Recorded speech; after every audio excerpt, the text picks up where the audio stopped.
Kundalini Awakening. What is it? What is Kundalini? And what is the biggest myth about not just Kundalini awakenings, but spiritual awakenings as well?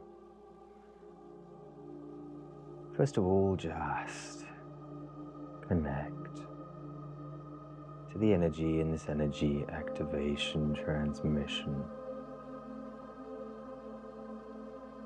Coming out of the screen.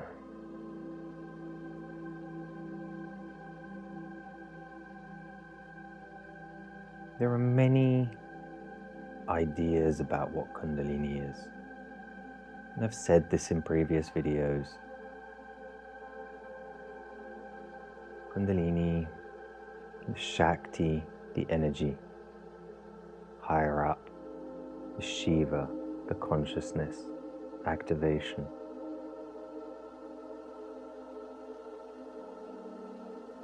First of all, this is not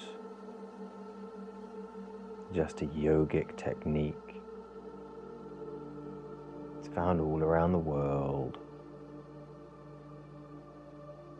Very prominent in Tantra. Of course, Tantra, a large part of Buddhism is Tantra. But found in every culture in the world in one way, shape or form.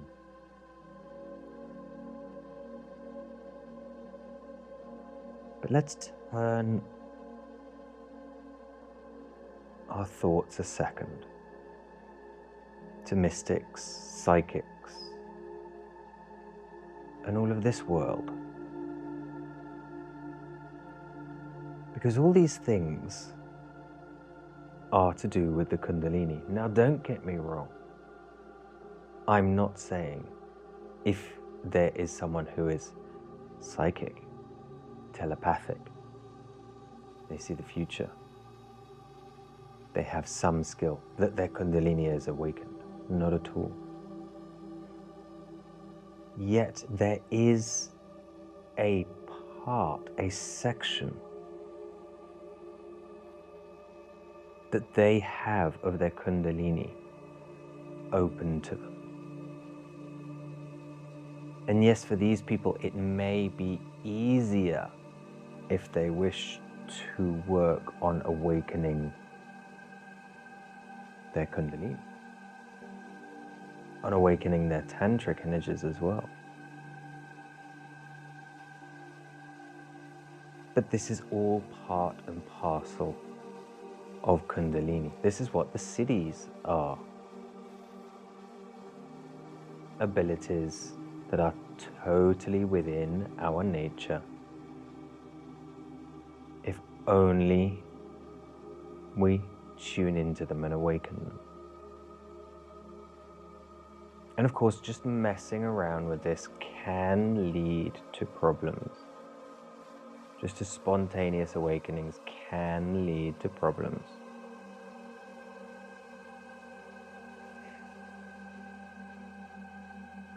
There are lots of energy traditions that talk about if you don't do things correctly, it can cause problems. And most of the problems actually come from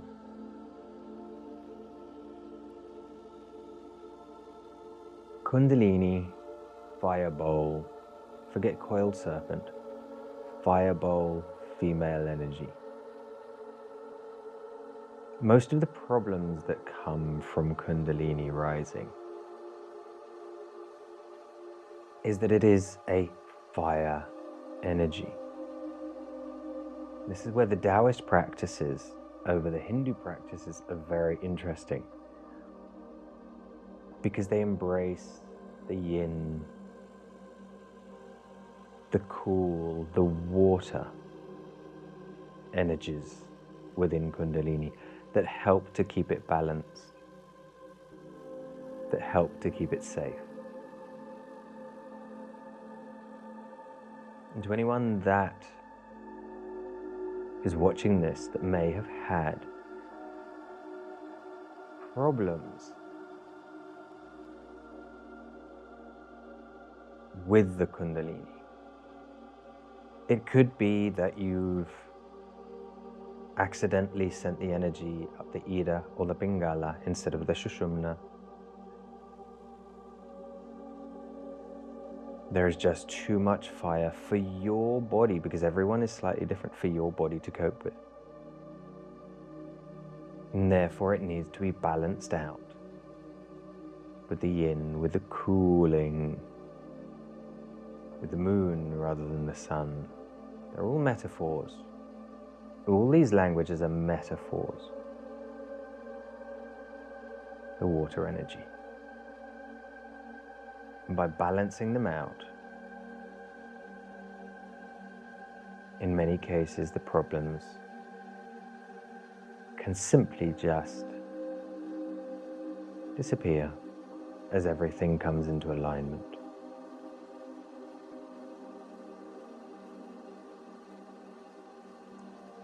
We could talk about here the fire and the water.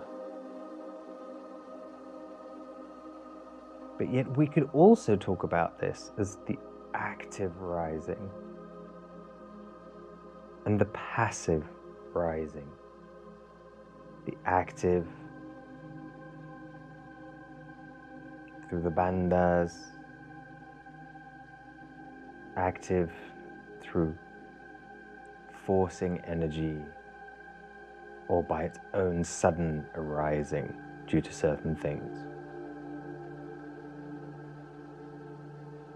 Therefore, if we balance it out with the passive,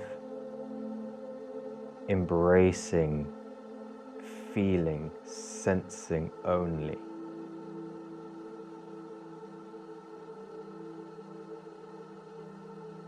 we could talk about this as the electricity and the magnetic. The electricity being the fire, the magnetic being the water, the hot and the cold. So what is this great myth? The biggest myth of all when it comes to Kundalini awakening and spiritual awakening. The biggest myth of spiritual people is that of diet.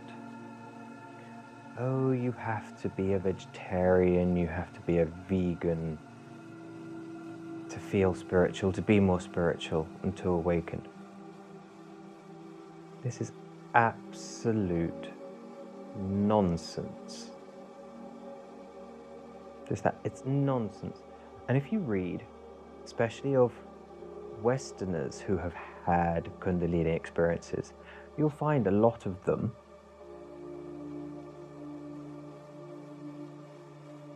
meat eaters, alcohol consumers, drug takers. A lot of Kundalini risings waken from taking drugs, plant medicines, that type of thing. Now, of course, a clean diet, a healthy physical system is going to be better. And I'm not saying a healthy system means vegetarian or vegan. I am saying as few as possible processed foods, most definitely. The less chemicals within your food, be that meat or vegetables or fruit, again, is going to be healthier for you, therefore better for you, therefore better for your body, therefore better for your energy.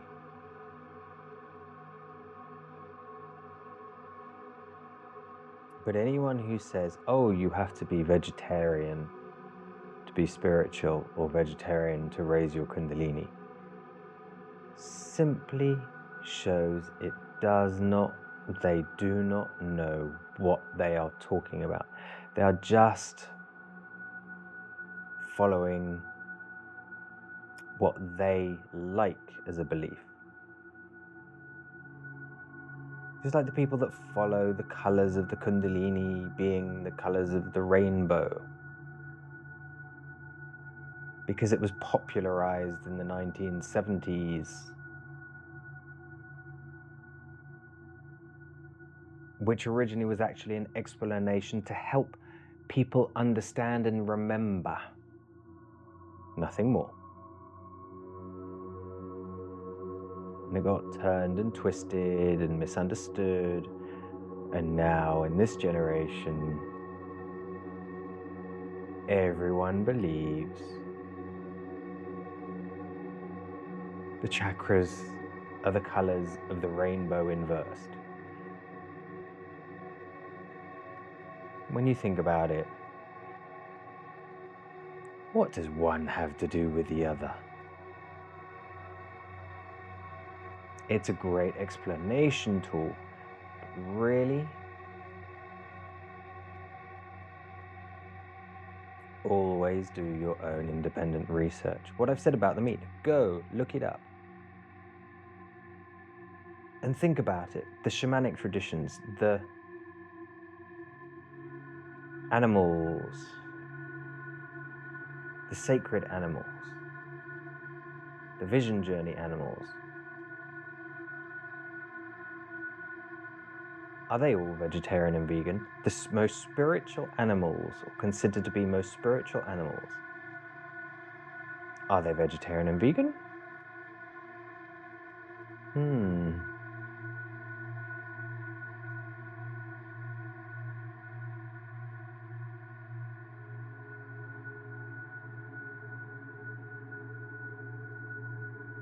Kundalini is the whole. When we talk about psychics, psychic abilities, the cities, Kundalini has little to do with diet, as in vegetarian or not. The healthier your body, this includes diet, exercise, strength, supplety, the better. The fewer blocks can get stuck in your system on a physical level. This also means the healthier your mind is.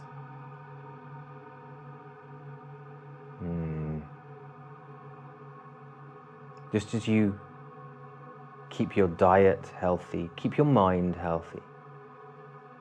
Lots of judgment, gossip, news, consumerism,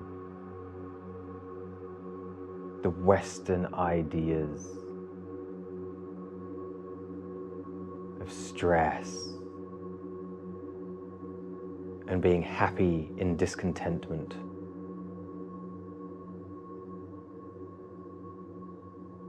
And surviving rather than living. The slave idea of debt is not going to help you.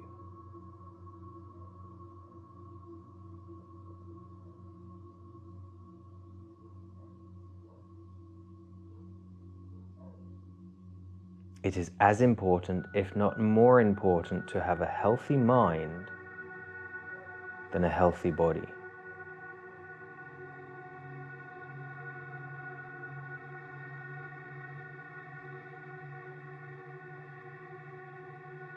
Keep these clean, keep these clear, keep them healthy.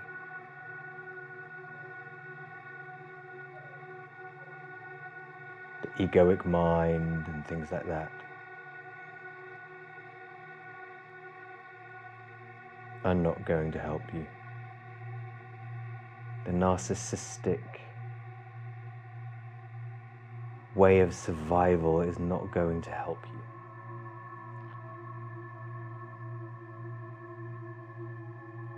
Just as the love and light, everything wonderful, is not going to help you.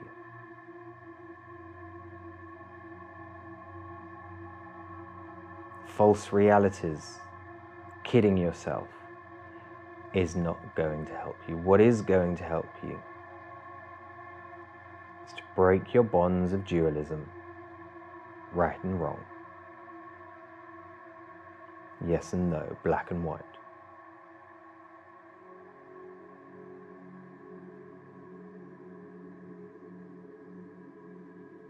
Daily exercise. And if that can be in nature, even better. Lots of introspection and meditation, but mainly introspection. Clear the egoic mind, that program that runs you. Keep the body clean and body healthy too.